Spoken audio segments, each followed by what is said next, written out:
সবই practice practice করলে দেখবেন একদম ইজি হয়ে গেছে। ঠিক আছে, এটা আপনাকে একটু 10 বার করে করতে হবে।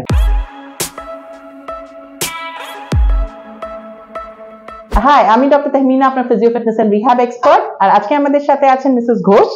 আমি ফেসবুকে ম্যামকে দেখেছি, আমার নিজের পার্সোনাল অস্টিওআর্থ্রাইটিস প্রবলেম। আমি ম্যামের কাছে এসেছি for help and not to go for knee replacement. Okay. And I am very confident and sure that ma'am will help me and I will recover fast. প্রথম ব্যায়ামটা যেটা আপনাকে করতে হবে, আপনি করছিলেন হয়তো, হাঁটুটা শক্ত করা, শক্ত করে পায়ের পাতাটা টান টান করা, দুটো একসাথে সমান।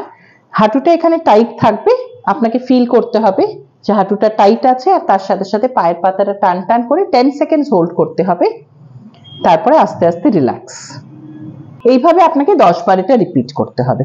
তারপরে জেনারেলি আমরা বেশিরভাগ পেশেন্টে দেখি যে ওনারা হাঁটুর নিচে একটা বালিশ রাখেন বা একটা টাওয়েল রেখে করেন, কিন্তু আইডিয়ালি একটু অ্যাঙ্কেলের নিচে সেটা রেখে যদি করা যায় তাহলে আরো বেশি বেটার। এরকম আমি একটা ফোম রোলার রাখছি অ্যাঙ্কেলের ঠিক নিচে, আর তারপরে এটাকে সেম এক্সারসাইজ, হাঁটু শক্ত থাকবে, পায়ের পাতা দুটো টান টান, এই 1 2 3 4 5 6 7 8 9 10 রিল্যাক্স। এইভাবে আপনাকে এটাও 10 বার রিপিট করতে হবে।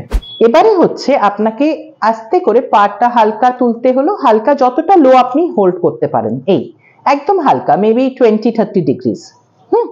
এইভাবে হোল্ড করা 10 সেকেন্ডস, হ্যাঁ হোল্ড করে রাখা, তারপরে আস্তে আস্তে ছাড়া। প্রত্যেকবার আপনার হাঁটুটা শক্ত হবে, পায়ের পাতাটা টান টান থাকবে। এটাতেও ট্রাই করুন, একবার এই পা একবার এই পা, অল্টারনেটলি এটা করতে হবে, একবার এই পা একবার এই পা, 20-30 ডিগ্রিজ তুলে 10 সেকেন্ডস হোল্ড করা, তারপরে নামানো। তারপরে এক্সারসাইজটা হবে একটু 45 ডিগ্রি অবধি আপনি হোল্ড করছেন, পায়ের পাতাটা টান টান করছেন, হাঁটু শক্ত থাকবে। 1 2 3 4 5 6 7 8 9 10। তারপরে এটা হাঁটু শক্ত, পায়ের পাতা টান টান, 10 সেকেন্ডস হোল্ড, 1 2 3 4 5 6 7 8 9 10 রিল্যাক্স। অল্টারনেটলি একবার এই পা একবার এই পা, টোটালে আপনাকে 10 অবধি করতে হবে, 10 অবধি গুনতে হবে, তারপরে ছাড়তে হবে। তারপরে আপনাকে যেটা করতে হবে সেটা হচ্ছে গিয়ে, আপনাকে একটু যদি আপনি উপর হয়ে শুতে পারেন তাহলে বেটার। একবার একটু উপর হয়ে শুন তো।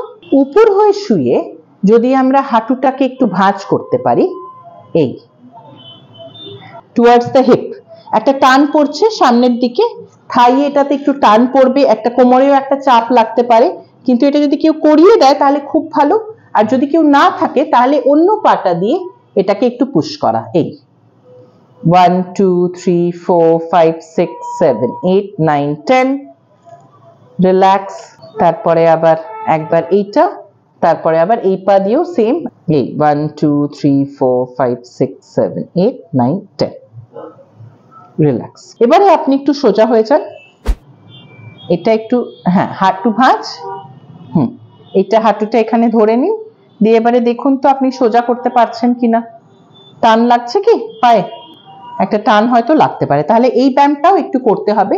এটা হচ্ছে গিয়ে নার্ভ স্ট্রেচিং, নার্ভটা মাঝে মাঝে একটু টেনে ধরে আমাদের হাঁটুর পেছনে, সেটাতেও একটু হাঁটুর প্রবলেম আসতে পারে, তাই নার্ভটাকে ফ্লেক্সিবল রাখাটাও খুব দরকার। নার্ভ আর মাসল দুটোই আমাদেরকে ফ্লেক্সিবল রাখতে হবে। তাহলে সেটা আমরা কিভাবে করব নার্ভের জন্য, এটা আগে হাঁটুটা ভাঁজ করে নেব, 90 ডিগ্রিতে ভাঁজ করে আপনাকে হাত দিয়ে এটা ধরতে হবে, হ্যাঁ এই হাত দিয়ে ধরুন, দিয়ে তারপরে পাটা একটু সোজা করার চেষ্টা করুন, পায়ের পাতাটা টান টান, এই মানে হাঁটু থেকে আপনি সোজা করছেন, এটা 90 ডিগ্রিতে থাইটা ধরে রেখেছেন, পায়ের পাতা টান টান, 10 সেকেন্ডস হোল্ড, তারপরে আবার ভাঁজ,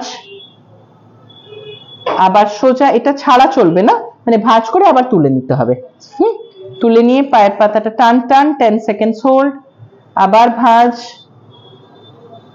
এইভাবে আপনাকে এটা করতে হবে 1 2 3 4 5 6 7 8 9 10। ঠিক আছে, সেম জিনিস আবার ওই পায়েও আমরা করব 10 বার, একবারে 10 বার করে করে তারপরে নামাতে হবে। এবারে আপনি একটু উঠে বসুন।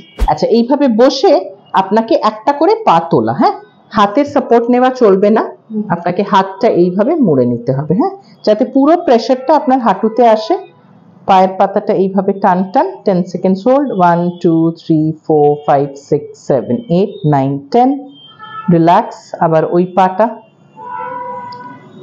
1 2 3 4 5 6 7 8 9 10, রিল্যাক্স।